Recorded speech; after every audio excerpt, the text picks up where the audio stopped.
My husband abandoned me in a storm 37 miles from home, saying, "You need a lesson, Amanda. Walking home might teach you some respect." I pressed record and watched him drive away. What he didn't know was my brother was already waiting.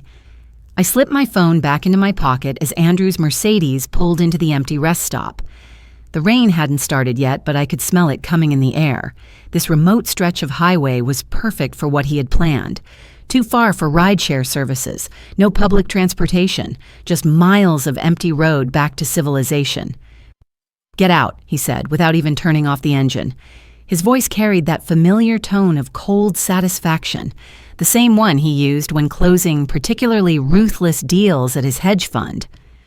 "You need a lesson, Amanda. Walking home might teach you some respect." 37 miles. He'd calculated it perfectly, just like he calculated everything else in our marriage. What he didn't know was that I'd been calculating too, for the past 8 months. Marcus was already parked behind the abandoned gas station waiting for my signal. "Are you seriously doing this?" I kept my voice steady, letting the phone capture every word. 3 hours ago, we'd been sitting in Morton's Steakhouse celebrating our anniversary. Now he was abandoning me on a desolate highway because I'd asked why $10,000 had disappeared from our joint account. "Actions have consequences, Amanda. You went behind my back, called my accountant, embarrassed me with your paranoid questions. Maybe a long walk in the rain will remind you who manages the money in this family." I thought about the pearl earring in my jewelry box at home. Sophia's earring, found under our bed 2 days ago. The missing $10,000 had probably bought her something pretty, but I didn't mention it. Not yet. Everything had to happen in the right order, just as Marcus and I had rehearsed. "It's going to storm," I said, gesturing at the darkening sky. "Then you'd better start walking." His fingers drummed against the steering wheel. "Unless you want to apologize right now and admit you were wrong." 6 months ago, I would have apologized. 6 months ago, I still believed the marriage could be saved. That was before I discovered his second set of books, before the mysterious withdrawals, before realizing he'd been systematically transferring our assets into accounts only he controlled. The moment I'd started asking questions, he'd turned vicious. "I'll walk," I said, opening the door. "Smart choice. Maybe by the time you get home, you'll remember your place." I stepped out onto the cracked asphalt. The rest stop had been abandoned for years, just a dark building with boarded windows and a parking lot being reclaimed by weeds. Andrew had chosen it specifically for its isolation. He'd mentioned it casually last week while we were driving past. "Imagine being stranded here," he'd said. "Miles from anywhere." That's when I knew what he was planning. The Mercedes engine revved as Andrew checked his phone, probably texting Sophia that the deed was done. Then he pulled away, tires squealing slightly on worn pavement. He left me standing alone in the gathering darkness. I counted to 60, watching his taillights disappear around the bend. Then I walked calmly toward the abandoned gas station where Marcus's black Ford was hidden. My brother stepped out, holding an umbrella and a thermos of coffee. "Did you get everything?" "Every word." I pulled out my phone, stopping the recording.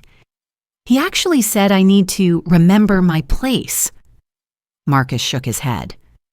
3 years of watching him control you was bad enough. But this, he gestured at the empty rest stop. "This is criminal abandonment. Rebecca's going to have a field day with this recording." I accepted the coffee gratefully, feeling warmth spread through my hands. The rain was starting now, fat drops hitting the cracked concrete. By morning, Andrew would think I'd spent the night walking through a storm, broken and humiliated. He'd expect to find me huddled on our doorstep, ready to beg forgiveness. What Andrew didn't understand was that his wife wasn't the naive woman he'd married 3 years ago. Before Andrew, I'd been Amanda Harrison, senior financial analyst at Sterling Investment Group. I managed a portfolio worth $42 million. I'd left that position at Andrew's insistence, believing his promises about building a life together. but I'd never lost my strategic mindset or my professional network. "Valentina's ready?" I asked. "She's been monitoring the accounts all evening. The moment he transferred that $10,000 this afternoon, she documented everything. The forensic audit goes back 2 years. He's been bleeding money into offshore accounts, probably planning to divorce you once he'd hidden enough." Valentina Costa was the best forensic accountant in Minneapolis, specializing in financial abuse cases. When I'd first suspected Andrew was hiding money, I'd hired her quietly. She'd been tracking every transaction, building an ironclad case of financial fraud and marital asset concealment. "And Rebecca's filing the emergency papers at 9 a.m. tomorrow morning. Abandonment, financial abuse, fraud. She says with tonight's recording, plus everything else we've gathered, he won't know what hit him." Rebecca Stone was one of the city's most ruthless divorce attorneys. She was known for dismantling abusive husbands who thought they were untouchable. I'd retained her services 6 months ago when I'd first realized Andrew was planning something. We climbed into Marcus's truck just as the sky opened up, rain hammering against the windshield. I thought about Andrew driving home satisfied with his cruel lesson. Maybe pouring himself a scotch to celebrate putting his wife in her place. He had no idea that 8 months ago, when he'd first started hiding money, I'd hired my own team. Marcus had installed cameras throughout our house under the guise of security upgrades. The system captured everything: Andrew's late-night phone calls, his document photography sessions, his meetings with Sophia. Every piece of evidence we needed was being automatically uploaded to secure servers. "The house recordings uploaded successfully," Marcus said, checking his phone. "We've got him on camera last Tuesday, bringing Sophia there while you were at your mother's. They used your bed." I felt something cold settle in my chest. Not heartbreak. That had passed months ago. This was resolve, hard and crystalline. "He's been planning this for a while," I said. "The escalation, the financial control, the isolation from friends, classic abuse patterns. Rebecca says judges don't look kindly on husbands who abandon their wives as punishment." Marcus drove carefully through the storm, taking back roads to avoid any possibility of Andrew seeing us. We'd planned this route weeks ago, even doing practice runs. Every detail mattered because Andrew's defense would be that I'd orchestrated everything. The hotel room was booked under my maiden name, paid for with cash Marcus had withdrawn gradually over 2 months. The clothes I'd need were already there, along with copies of all documentation. Everything had to look spontaneous while being meticulously planned. "You know he'll come looking for you when you don't show up tonight," Marcus said.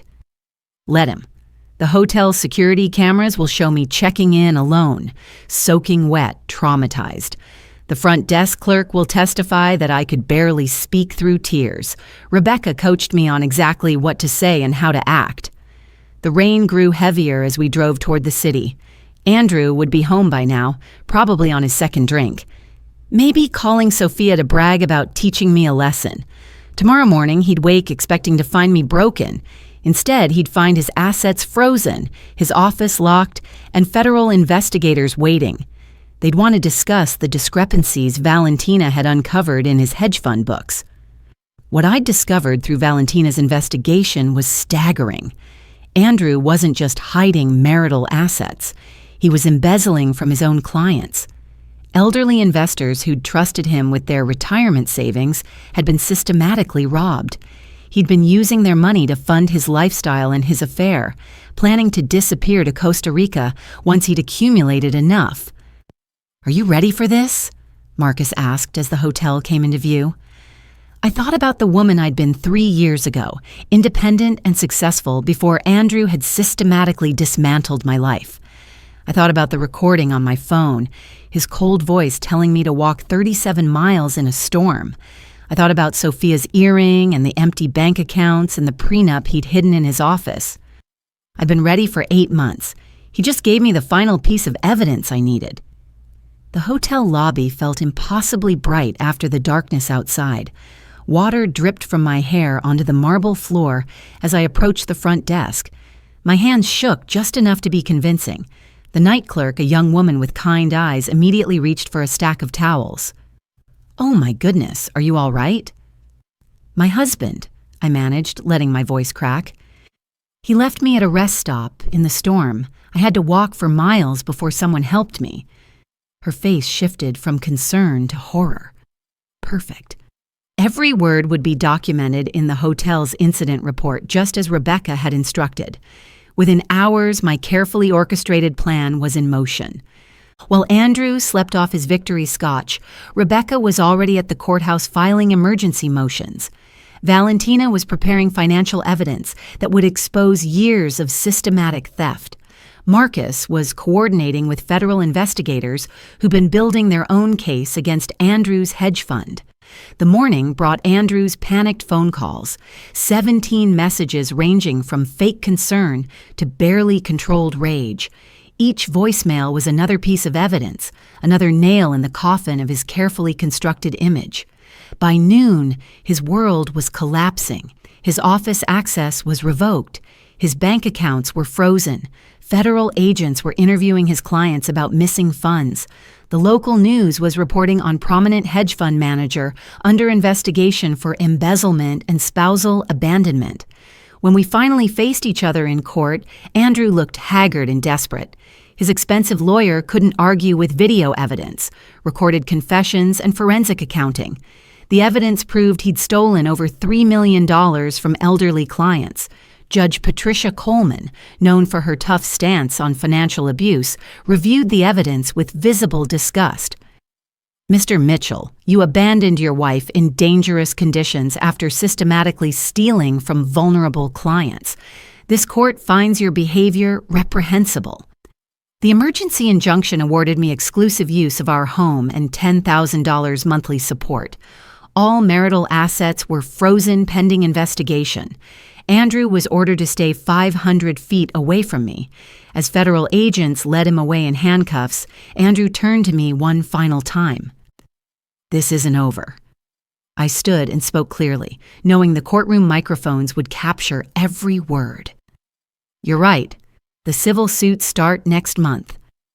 The man who'd abandoned me in the rain, thinking he'd broken me, had instead created his own storm.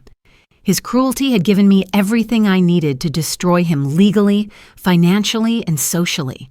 Every client he'd defrauded came forward. Every lie he'd told was exposed. His hedge fund collapsed, his reputation was ruined, and his freedom was forfeit. 8 months later, Andrew was sentenced to 12 years in federal prison for wire fraud, embezzlement, and elder abuse. Sophia disappeared the moment his assets were frozen, leaving him completely alone. I used the whistleblower reward and recovered assets to establish the Phoenix Foundation, helping other women escape financial abuse. Sometimes the person you abandon in the storm has already seen it coming and built an ark. Andrew thought he was teaching me about power and control. Instead, he taught me that calculated patience and professional expertise could turn any storm into someone else's destruction. The ultimate lesson wasn't about knowing your place, it was about knowing your worth and having the strategic skills to prove it in court.